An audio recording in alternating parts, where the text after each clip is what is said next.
नमस्कार, मैं Ravish Kumar. Israel Hamas के लीडर यहया सिनवार को मारने का जश्न मना रहा है, लेकिन अमेरिका इसे एक मौके के रूप में देख रहा है कि अब हमला रुक जाना चाहिए। कमला हैरिस ने भी कहा है कि गजा पर हमला रुकना चाहिए। तो क्या अब इस दिशा में कुछ होगा भी, या अमेरिका का यह बयान वैसा ही साबित होगा जैसा एक साल से वह कहता आ रहा है और होता कुछ नहीं? गजा के भीतर हमास के नेता यहया सिनवार को इस्राइल ने मारा तो उसका वीडियो जारी किया। इस्राइल के प्रधानमंत्री नेतन्याहू ने कैमरे पर आकर बयान दिया। नेतन्याहू ने कहा कि हमारे इतिहास में होलोकास्ट के बाद जिसने सबसे भयानक नरसंहार किया, हमने उसे मार दिया है। Since the Holocaust, it was the worst attack on the Jewish state since the founding of Israel. Sinwar terrorists murdered in cold blood 1,200 people. The mastermind of this day of sheer evil is no more. Yahya Sinwar is dead. He was killed in Rafah by the brave soldiers of the Israel Defense Forces. While this is not the end of the war in Gaza, it's the beginning of the end. To the people of Gaza, I have a simple message. This war can end tomorrow. It can end if Hamas lays down its arms and returns our hostages. Sinwar की मौत के बाद Netanyahu का भाषण 4 minute का है। इसके पहले लेबनान में पेजर में धमाके हुए। इस्राइल ने कोई आधिकारिक बयान जारी नहीं किया, ना इसका श्रेय लिया। हिजबुल्लाह के कमांडर हसन नसरल्लाह को मार गिराया, कोई वीडियो जारी नहीं किया गया। सीमित बयान जरूर जारी हुआ, मगर उसमें भी बढ़ा चढ़ाकर दावे नहीं किए गए। फिर ईरान में हमास के नेता इस्माइल हानिया को मार गिराया गया, लेकिन उसका भी वीडियो जारी नहीं हुआ। आखिर इस बार इस्राइल ने अपनी तय नीति से अलग रास्ता क्यों इख्तियार किया? इन सभी हत्याओं का संबंध 7 अक्टूबर 2023 के हमले से ही है, जिसमें 1200 लोगों के मारे जाने का दावा किया जाता है। आमतौर पर इस्राइल अपनी इन सफलताओं को लेकर चुप रहता है, कोई बयान नहीं देता, और कभी आगे जाकर बयान देता भी है तो बहुत जोर देकर जिक्र नहीं करता है। क्या इस्राइल ने अपनी कोई नीति बदली है, या यहया सिनवार में ही कोई खास बात है? क्या इसलिए कि सिनवार की हत्या गजा में हुई है, लेबनान और ईरान जैसे दूसरे देश की सीमा के भीतर नहीं? यह दलील बहुत मजबूत नहीं लगती, क्योंकि लेबनान और ईरान दोनों ही इस्राइल के लिए दुश्मन देश हैं और 7 अक्टूबर के हमले में उसके अनुसार शामिल रहे हैं या उसकी सीमा पर आक्रमण करते रहे हैं। बाकायदा इस्राइल की सेना IDF ने बयान जारी किया, और यह वीडियो भी। ड्रोन कैमरा यह वीडियो ले रहा है। कैमरा जब यहया पर फोकस करता है तो इमारत की धूल में सना एक शख्स कैमरे की तरफ डंडी फेंकता है। उसके बाद क्या होता है यह इस वीडियो से साफ नहीं। न्यूयॉर्क टाइम्स ने अपनी रिपोर्ट में लिखा है कि बाद में जारी तस्वीर को देखकर लगता है इसी कमरे में सिनवार के शव की बरामदगी हुई है। दीवार को देखकर लगता है ड्रोन के वीडियो के बाद उस कमरे में कोई धमाका हुआ होगा। फोटो और वीडियो में एक ही तरह का केफिया यानी स्कार्फ देखा जा सकता है। तो 1 साल से यहया सिनवार गजा में ही था। उस तक पहुंचने में इस्राइल को 1 साल लगे, वह भी अकेले नहीं पहुंच सका। अमेरिका ने कहा है कि यहया को मारने में अमेरिकी खुफिया एजेंसियों का भी रोल है। अमेरिका के राष्ट्रपति बाइडेन का बयान बता रहा है कि सिनवार को मारने का सारा क्रेडिट वे अकेले इस्राइल को नहीं देना चाहते हैं। बाइडेन ने अपने लिखित बयान में कहा है कि 7 अक्टूबर के हमले के बाद मैंने स्पेशल ऑपरेशंस के अधिकारियों और अमेरिकी खुफिया जांच एजेंसियों के अधिकारियों को आदेश दिया कि वो इस्राइल के साथ मिलकर सिनवार और अन्य हमास अधिकारियों के ठिकानों का पता लगाएं। हमारी इंटेलिजेंस की मदद से IDF ने हमास के नेताओं का लगातार पीछा किया, उन्हें उनके ठिकानों से बाहर निकाला और भागने पर मजबूर किया। यह एक दुर्लभ मिलिट्री कैंपेन था जिसमें हमास के नेता इस तरह से कई 100 मील लंबी टनल में छिपते रहे, भागते रहे, और ऊपर नागरिकों के लिए कोई सहायता नहीं थी। लेकिन आज यह साबित हो गया, चाहे कितनी भी देर लगे, दुनिया में आतंकवादी कहीं भी हों, वो इंसाफ से बच नहीं सकते। बातों बातों में बाइडेन ने अमेरिकी लोगों को अपनी पार्टी की एक उपलब्धि याद दिला दी। अपने वक्तव्य में वे लिखते हैं कि मेरे इस्राएली दोस्तों के लिए आज का दिन सुकून का होगा, वैसा ही जैसा अमेरिका के लिए तब था जब राष्ट्रपति ओबामा ने ओसामा बिन लादेन को मारने का आदेश दिया था। तो क्या इसका संबंध अमेरिका में चल रहे राष्ट्रपति चुनाव से है? गजा पर इस्राइल की बमबारी और नरसंहार की खबरों से बाइडेन प्रशासन और कमला हैरिस की बहुत आलोचना हो रही है। इस घटना के कारण भी कमला हैरिस अपनी लोकप्रियता में ट्रंप को बहुत पीछे नहीं छोड़ पा रही हैं। यही कारण है कि इस्राइल की इस कामयाबी में अमेरिका भी अपना हाथ बता रहा है। लेकिन पेंटागन की ओर से आधिकारिक बयान जारी हुआ है कि इस हमले में अमेरिकी सैन्य बल सीधे रूप से शामिल नहीं था। कमला हैरिस ने कहा है हमास अब नष्ट हो चुका है, उसकी लीडरशिप खत्म की जा चुकी है। 2011 से यह्या सिनवार इसराइल और अमेरिका के लिए मोस्ट वांटेड की श्रेणी में है। तब भी इसराइल और अमेरिका जैसी शक्ति को एक व्यक्ति तक पहुंचने में 13 साल लगे।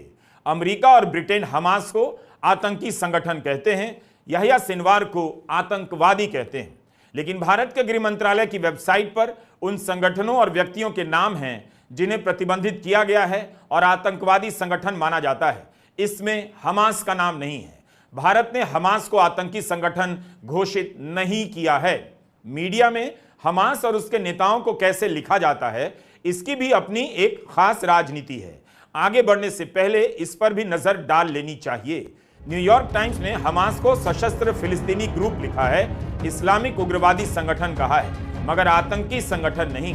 यह्या सिनवार को हमास का नेता लिखा है। CNN और BBC ने हमास को आतंकी संगठन नहीं लिखा, लेकिन उग्रवादी या चरमपंथी संगठन लिखा है। इन सब ने यह्या सिनवार को हमास का नेता लिखा है, स्पष्ट रूप से आतंकवादी नहीं कहा है। अल जजीरा ने भी यह्या के लिए यही लिखा है और हमास को हथियारबंद संगठन कहा है। फाइनेंशियल टाइम्स ने भी सिनवार की हत्या को पहली खबर के रूप में छापा है, लेकिन आतंकी संगठन नहीं लिखा, मास्टरमाइंड जरूर लिखा है। यह भी लिखा है कि 7 अक्टूबर 2023 के हमले के आर्किटेक्ट यह्या सिनवार मारा गया। अब आतंकवादी को कोई आर्किटेक्ट तो नहीं लिखेगा, सीधे आतंकवादी लिख सकता है। लेकिन फाइनेंशियल टाइम्स से लेकर BBC, CNN सीधे सीधे लिखने से क्यों बचना चाहते हैं, यह भी आपको समझना चाहिए। क्यों फाइनेंशियल टाइम्स लिखता है, इसराइल फिलिस्तीनी संघर्ष के इतिहास में सबसे खूनी युद्ध की ये शुरुआत थी। इसका मतलब है ये अखबार फिलिस्तीनी के पक्ष को आतंक की नजर से नहीं देखता। इसका मतलब यह भी नहीं कि इस तरह के कई समाचार संगठनों में फिलिस्तीन का पक्ष मुखर रूप से नजर आता है। बिल्कुल नहीं नजर आता। लाइन तो ये अमेरिका और इसराइल का ही ज्यादातर लिया करते हैं। नेतन्याहू ने कई बार अपनी चेतावनी और भाषणों में यह्या सिनवार का नाम लिया है। हम इस वीडियो में बता रहे हैं कि सिनवार का खौफ 7 अक्टूबर 2023 के दिन शुरू नहीं होता है। 2011 से ही सिनवार अमेरिका और इसराइल के लिए बड़ा टारगेट बन गया था। एक साल पहले नेतन्याहू ने कहा था Sinwar is a dead man walking, यानी हमने उसकी मौत लिख दी है, कभी भी मारा जा सकता है, मौत निश्चित है और वो हमारे निशाने पर है। 23 साल यह शख्स इसराइल की जेलों में बंद था। पूरी जवानी जेल की सलाखों के पीछे बीत गई, लेकिन फिर भी यह टूटा नहीं। वहां बहुत सारी किताबें पढ़ी, हिब्रू भाषा सीख ली। इसराइल को समझने में इस पढ़ाई ने सिनवार की बहुत मदद की। इसी दौरान अपने जीवन पर एक उपन्यास भी लिख दिया, जिसमें मुख्य किरदार का नाम सिनवार के गुरु और हमास के संस्थापक अहमद के नाम पर होता है। टुकड़ों टुकड़ों में लिखे गए इस उपन्यास को जेल से बाहर लाने में सिनवार के साथी कैदियों ने चींटियों की तरह काम किया, यानी उस फोकस और उद्देश्य से काम करता रहा। यह किताब की प्रस्तावना में लिखा है। इसराइल की मानसिकता को समझिए। आज से 100 साल पहले होलोकास्ट होता है, 60 लाख यहूदी मारे जाते हैं। उसके बाद एक देश बनता है। उसे आज भी लगता है कि ऐसा फिर से दोहराया जा सकता है। होलोकास्ट की स्मृति को जिंदा रखना एक बात है, लेकिन उतनी ही बदतर हिंसा को बदहवास तरीके से दोहराते जाना दूसरी बात है। इसराइल अपने हर बयान में होलोकास्ट का नाम तो लेता है, लेकिन दुनिया को यह भी दिख रहा है कि गजा के नरसंहार की खौफनाक तस्वीरें उन स्मृतियों पर भारी पड़ती जा रही हैं। हजारों महिलाओं और बच्चों को मारने और लाखों लोगों को घायल कर देने की उसकी हिंसा का बचाव किसी भी तरीके से नहीं किया जा सकता है। फिलिस्तीन की स्थिति समझिए। 70, 80, 100 साल से दुनिया ने उसे निराश ही किया है। उनका अस्तित्व मिट गया और वे अपनी ही जमीन पर जेल का जीवन जीने लगे। उनके पास जीने के लिए मृत्यु के अलावा कुछ और नहीं है। 23 साल जेल में रहने के बाद सिनवार ने कहा था, जेल नई चीजें सीखने की जगह है। कम से कम पानी, बिजली और किताबें थीं, गजा में तो वो भी नहीं। उसने जेल में रहते हुए एक ऐसी योजना बनाई जिससे आज भी इसराइल उबर नहीं पाया है। हिजबुल्लाह की मदद से इसराइल के एक जवान का अपहरण करवाया और बदले में इसराइल की जेलों में बंद 1200 कैदियों को छुड़वा लिया। इसमें वह खुद भी शामिल था। जेल में रहते रहते यह्या इसराइल को भीतर से समझ गया। अपनी ताकत का प्रदर्शन करने वाले इसराइल की कमजोरी उसने अच्छी तरह पकड़ ली। यह्या की मानसिक बुनावट की कल्पना कीजिए। जेल में रहते हुए वह 23 साल अपनी बारी का इंतजार करता है। इस बुनावट के पीछे उन यातनाओं का भी हाथ होता है जो उसके लोग या उसका देश भुगत रहा होता है। हम यही समझना चाह रहे थे कि आखिर यह्या सिनवार को लेकर इसराइल इतना उत्साहित क्यों है, क्यों इसे बड़ी कामयाबी बताने में लगा है। क्यों इस कामयाबी पर भी सवाल उठ रहे हैं कि इसराइल की यह जीत तात्कालिक है। यहया सिनवार फिलिस्तीनी युवाओं का हीरो है, उसने खुद को हीरो की तरह गढ़ा भी है। एक तर्क यह भी दिया जा रहा है कि हमास का संगठन किसी दफ्तर से तो नहीं चलता जहां बैठकर कुछ लोग फैसले लेते हैं। कहीं से आदेश चलकर आता है, फिर एक्शन लिया जाता है। इसराइल और फिलिस्तीन के मुद्दे पर हमारे यहां यानी भारत में कितना कम लिखा जाता है, कितनी कम बातें होती हैं। अब जब भारत में यहया सिनवार की चर्चा हो रही है तो पता चल रहा है कि हम कितना कम जानते हैं। हमें पता ही नहीं कि वह कौन सी परिस्थिति है जो किसी को सिनवार बना देती है। न्यूयॉर्कर अमेरिका की एक प्रतिष्ठित पत्रिका है।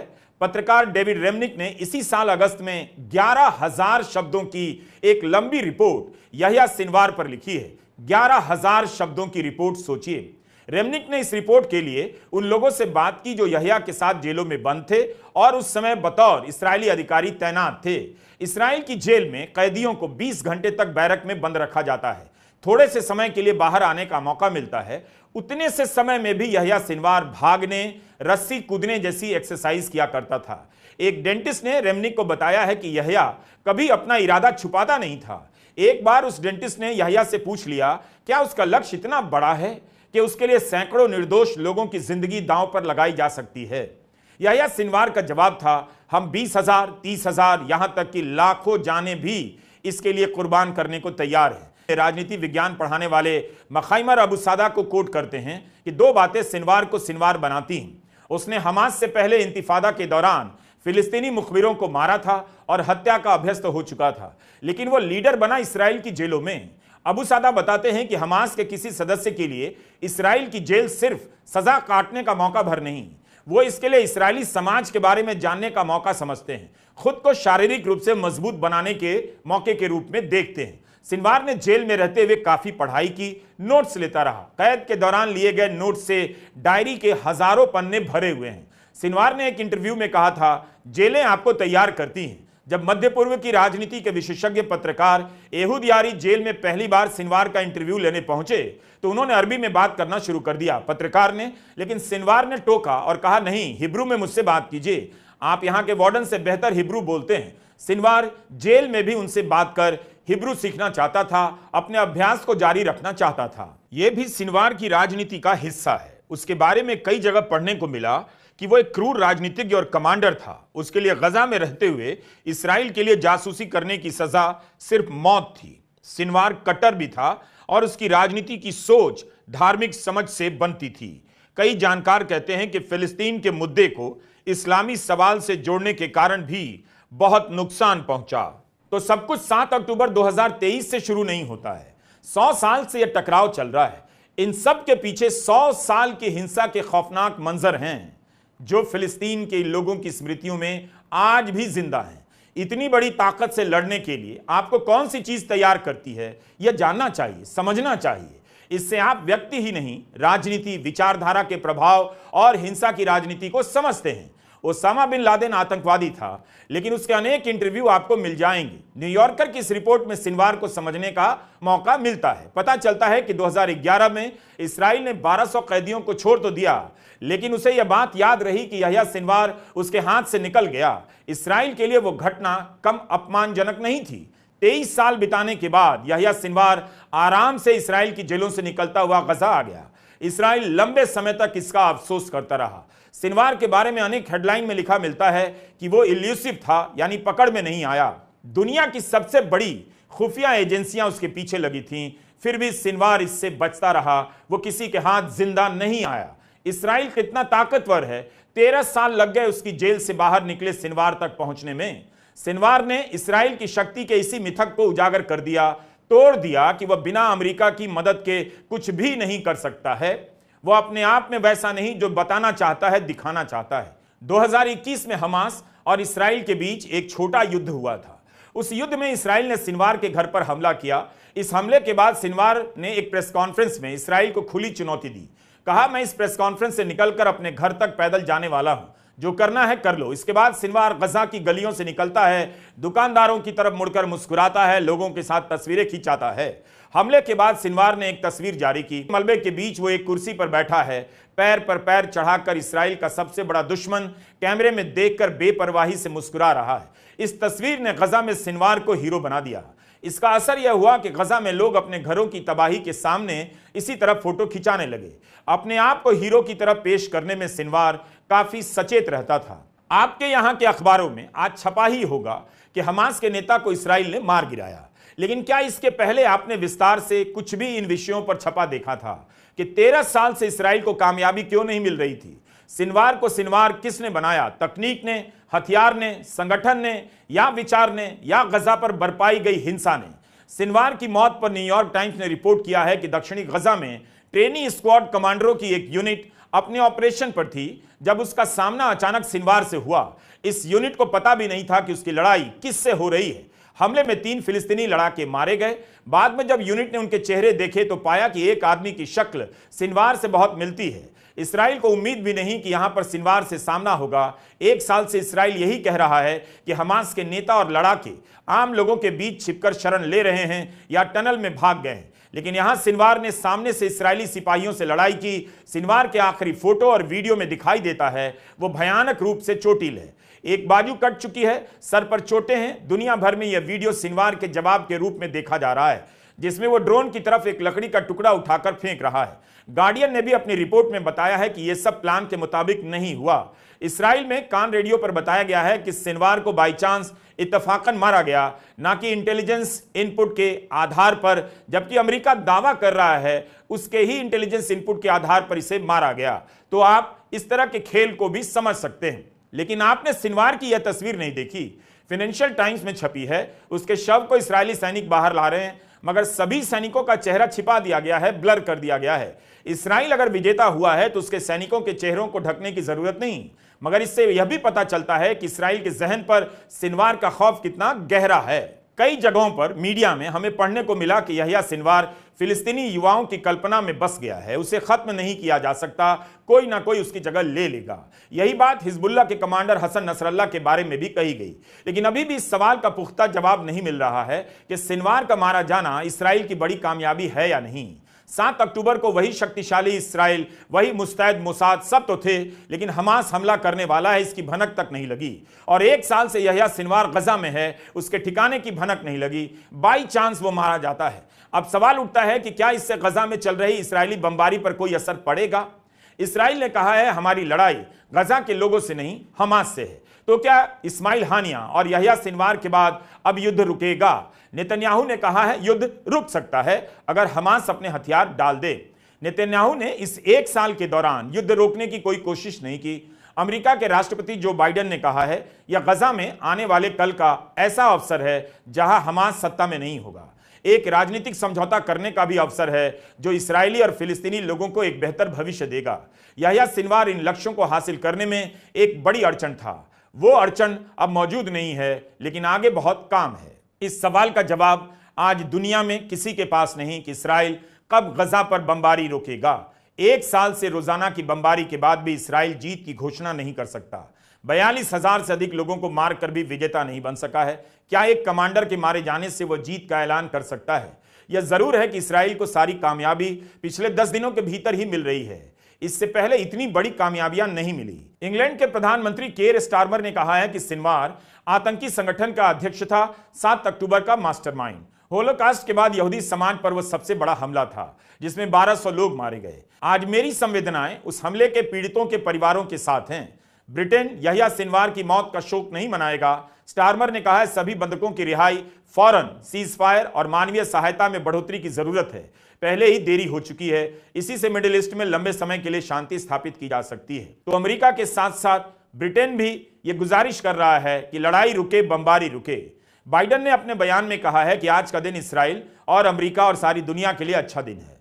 सिनवार हजारों लोगों की मौत का जिम्मेदार था। उसके आदेश पर भयानक हिंसा की गई, मगर गजा पर उसके बाद जो भयानक हिंसा की गई उसके लिए कौन जिम्मेदार है?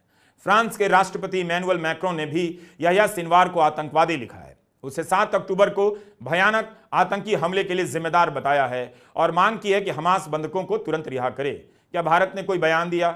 विदेश मंत्रालय के ट्विटर हैंडल पर हमें ऐसा कोई बयान नहीं मिला। हो सकता है बाद में जारी कर दिया जाए। हाल ही में इस्माइल हानिया की मौत के बाद यह्या सिनवार को हमास का लीडर घोषित कर दिया गया, लेकिन उसके बहुत पहले से सिनवार फिलिस्तीनी संघर्ष का हीरो और नेता बन गया। उसकी लाइन हानिया से काफी अलग थी। बंधकों की रिहाई को लेकर बातचीत में हानिया का नाम आता था, लेकिन सिनवार अंतिम लड़ाई लड़ना चाहता था। इसराइल को बड़ी कामयाबी तो मिली है, लेकिन फिर क्यों कई जानकार कह रहे हैं हमास एक व्यक्ति के निर्देश से चलने वाला संगठन नहीं है, ना ही एक व्यक्ति के भरोसे रहता है। मगर अमेरिका को लगता है हानिया और सिनवार के बाद हमास का ढांचा अब ध्वस्त हो गया है। यह बात भी कुछ हद तक सही है। अगर एक साल में इसराइल की कमजोरी दिखी है, वो अमेरिका की मदद से ही लड़ पाया है, तो हमास भी काफी कमजोर हो चुका है।